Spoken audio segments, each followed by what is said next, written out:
Oh, thank you very much. You're welcome. All right.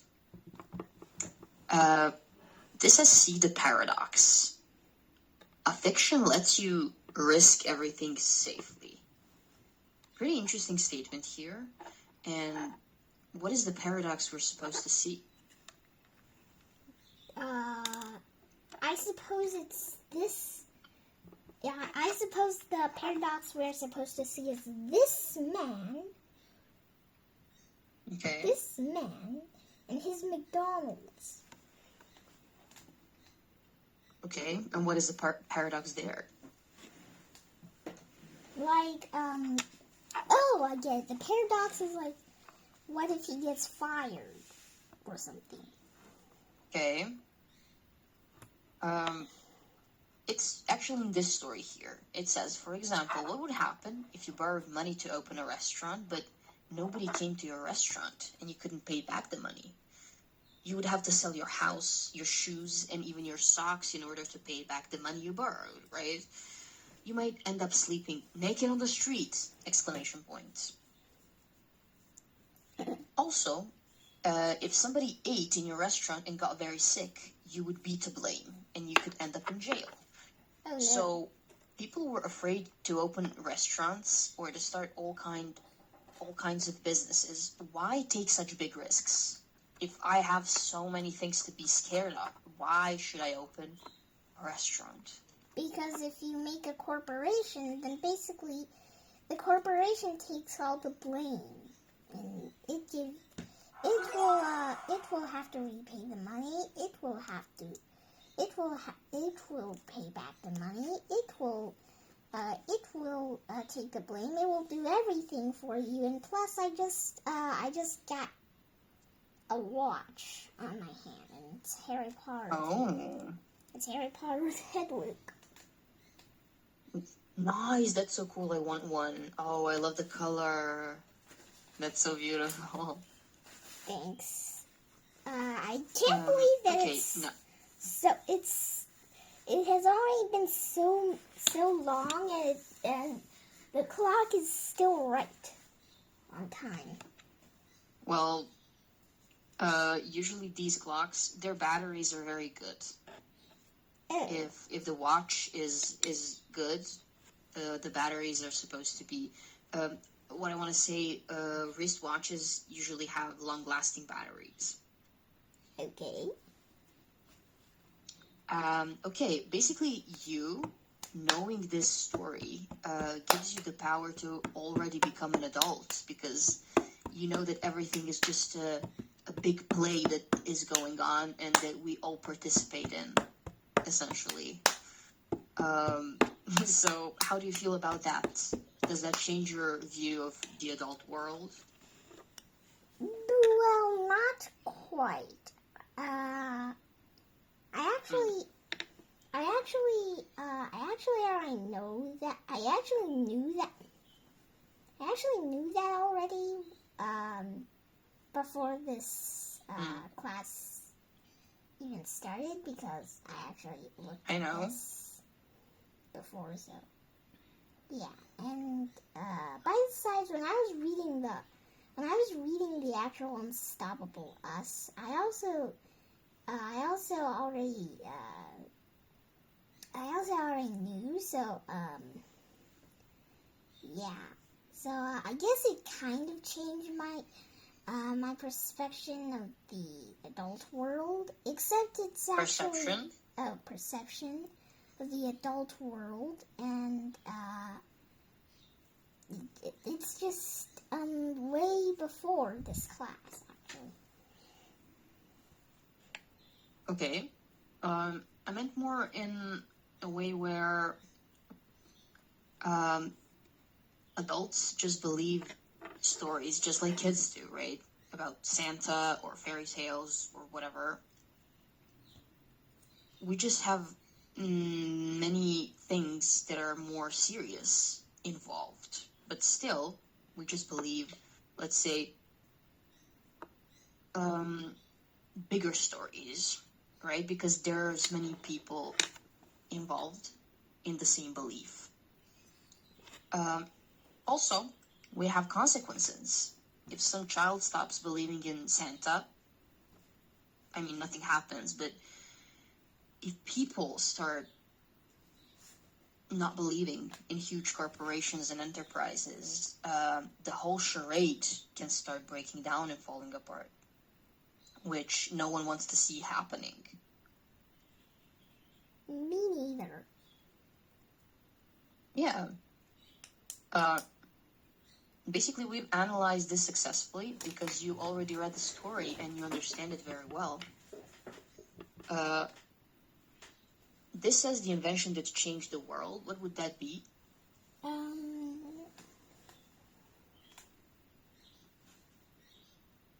I don't actually. I think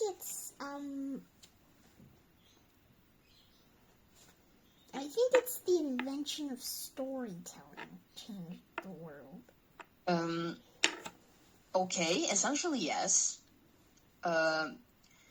This is talking about the thing you talked about before. You mentioned that that companies to take all the blame. Mm-hmm. But before companies existed, one person's failure meant ruin. But companies can fail and absorb losses without destroying the owner. This idea is the invention that changed the world. Because, as you said, now people can make mistakes and just go on with the work. Okay. This focus here says, imagine a scapegoat. What is a scapegoat? A goat that can escape.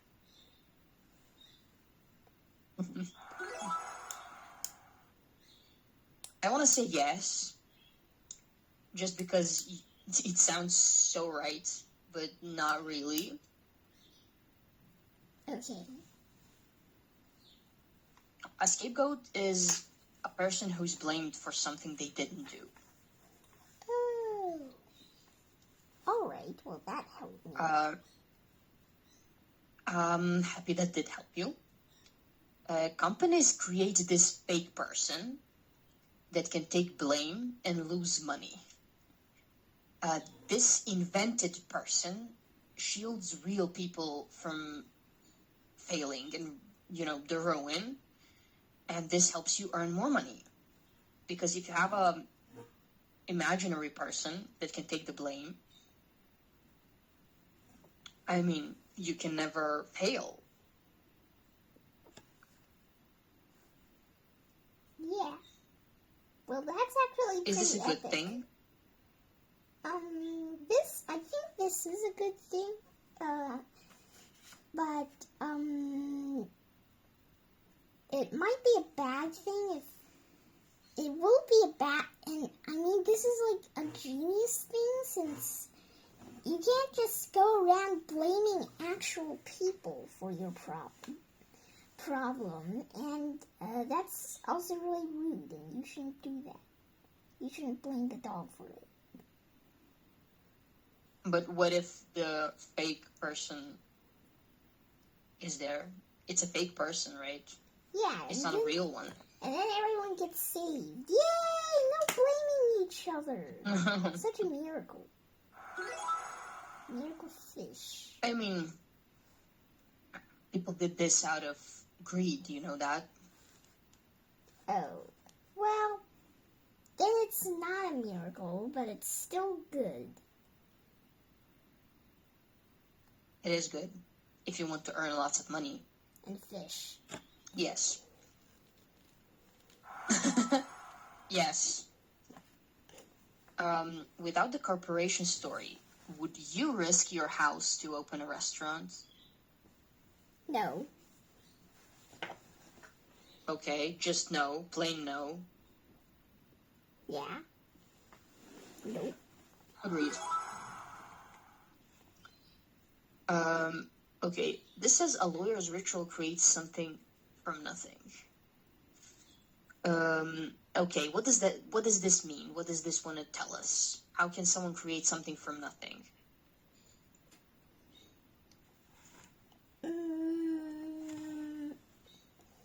storytelling. They use really good techniques to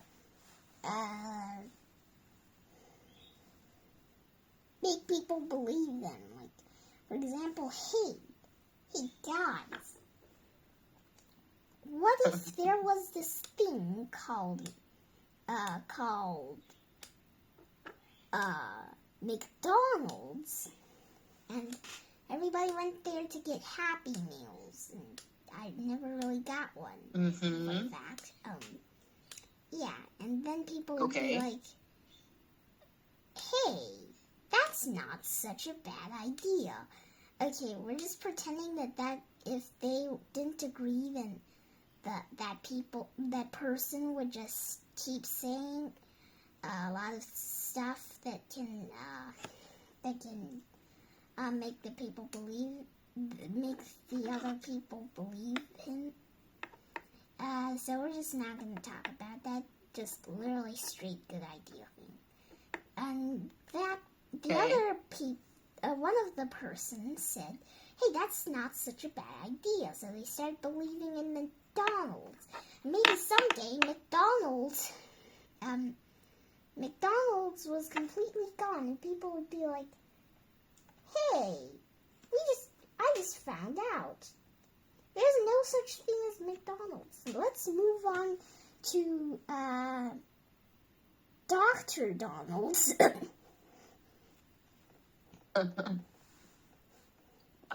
Exactly.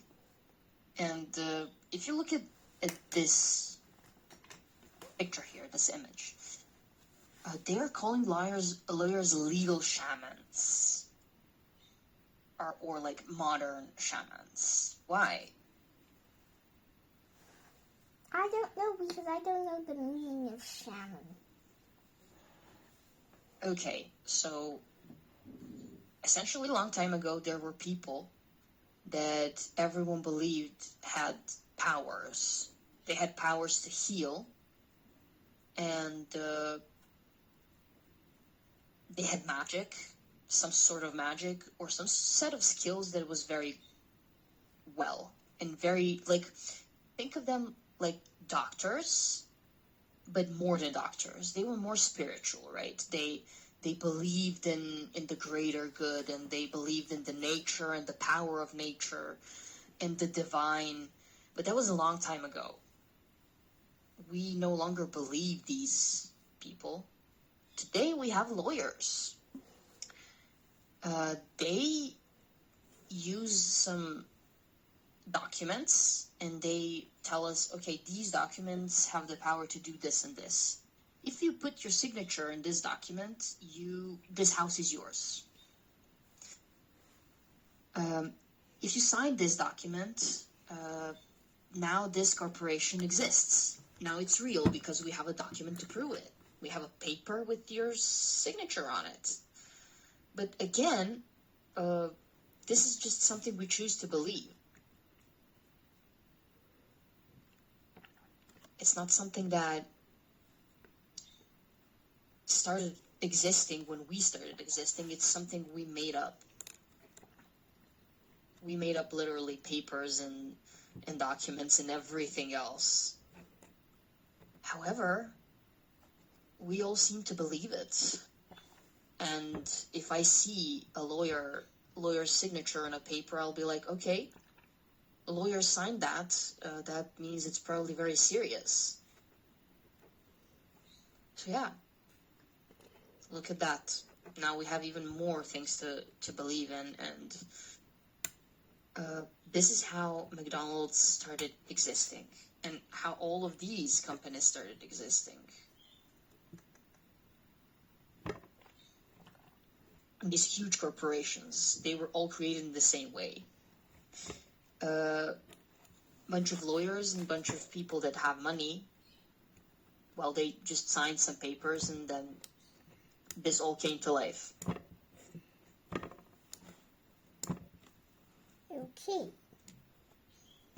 Okay. Look at this. A lawyer says some words and a company exists. What adults make something real just by saying words? Lawyers. Because, well, like, for example, there was a lawyer in this country, and the lawyer said, "Everybody, I have great news. I have some dangerous news. Today, a pit bull murdered a kid, so we will ban pit bulls from our country." And so everyone just believes it, and then this no pit bull thing exists, and whoever disobeys it and sneaks a pit bull in and accidentally murders someone will go to jail. Exactly. Very good. You can't eat it, drink it, or wear it. You still want it. What is that? Based on what I'm looking at here, I think it's money. It is money. Again, money isn't real. It's just paper. But we agreed, like, okay, this paper is colorful and it will be very important. If one day we all started believing in, like, I don't know, different type of currency, maybe online money, and stopped believing in paper money, it will just be paper. Yeah, and it will have no value. Yeah. Yeah, and just something. So the online money, like the money on your phone, I have that too. There's actually no proof that thing exists. You literally can't eat it. A person can't eat the paper if they're not afraid of choking hazards. But this one is straight up, you just couldn't eat it. Unless you want to eat metal, that is. It's even more legit and not real. But still, it exists. Exactly. Humans are like, hey, you can put money on phones. And then people are like, oh, this is not random numbers. It's money on a phone. And then someday a lawyer said, this is not correct. People should use paper money only. These are just stupid. Okay, sorry. These are just numbers. Let's not say stupid. Yes. Okay, so and then okay. And then people are like, okay, then these are just a bunch of numbers. We will not even glance at it. Exactly. We have all kinds of money all around the world. I mean, we have dollars and yuans, and we have rupees or euros and whatever, many other currencies. But we all do believe that they have power, right? If I give you a $100 bill, I'll expect, I don't know, whatever I wanted to buy with that. But if I come to your store and you say, I don't believe in money, well, my money has no power there. Oh. Also, you mentioned that you order, you shop online. I mean, you and your parents, right? You order lots of things online, like toys and other stuff. Mm-hmm. So you're buying things online. Yes. You are. That's also one way of trading goods, right? You give your money for something. Okay. Sometimes people can trade favors, but chimps sometimes do this. We used to do this a long time ago, not anymore. A dollar bill is just paper. Why will you trade real effort for it? This is just about paying someone that works. because you believe in it. And It's like a salary. Yeah, there's no proof that this cannot exist. It's like a game. Like people, they would just like for example, maybe a few kids were playing games and they didn't know that this game actually proved scientific unstoppable us facts. So basically, the kids, every kid has two valuable fish, and they have to. And one kid will be the narrator, which is basically just whoever invented dollars. They would just randomly plop animal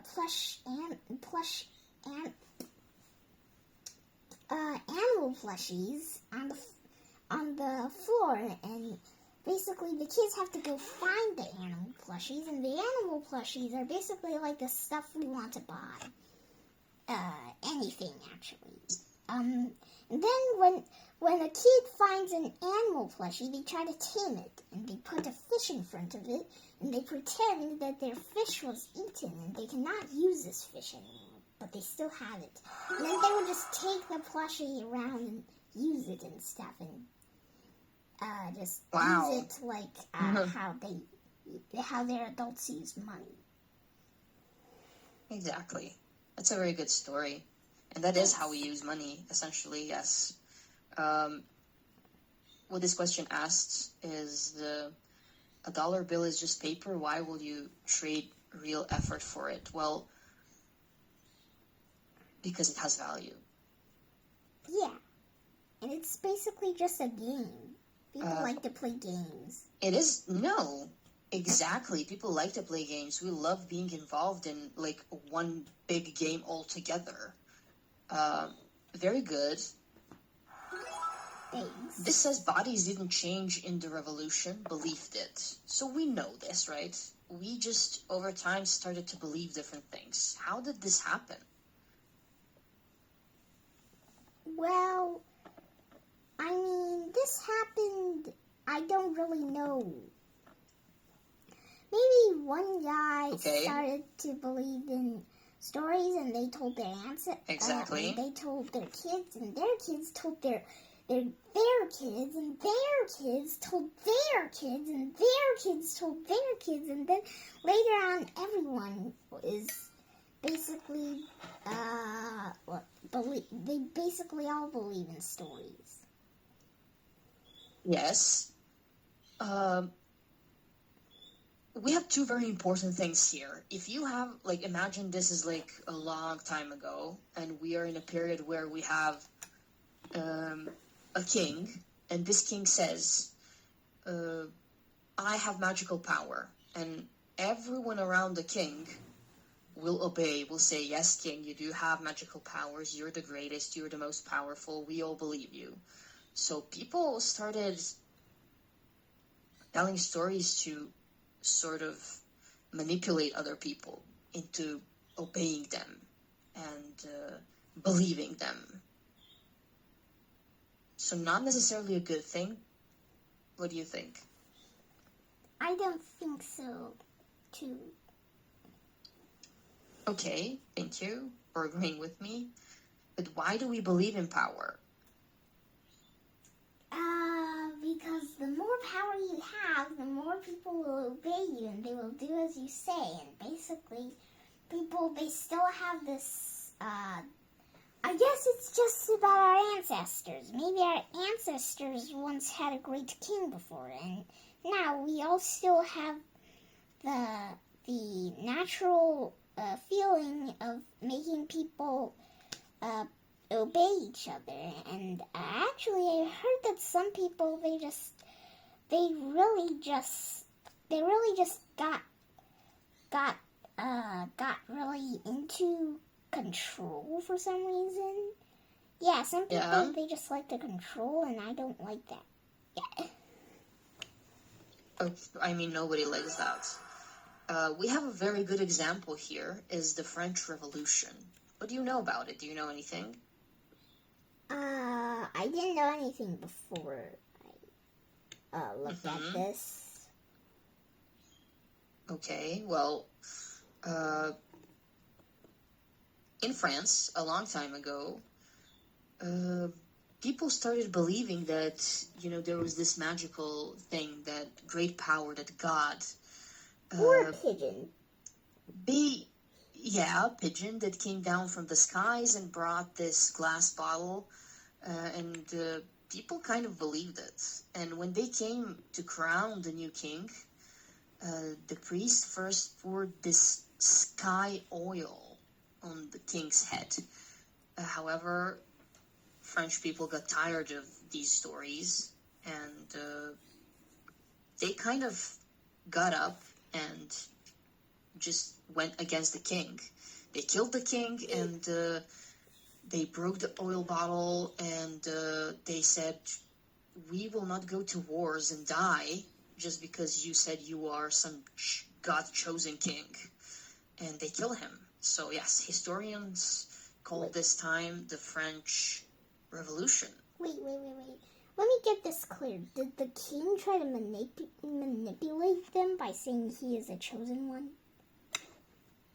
Not just one, many kings before him.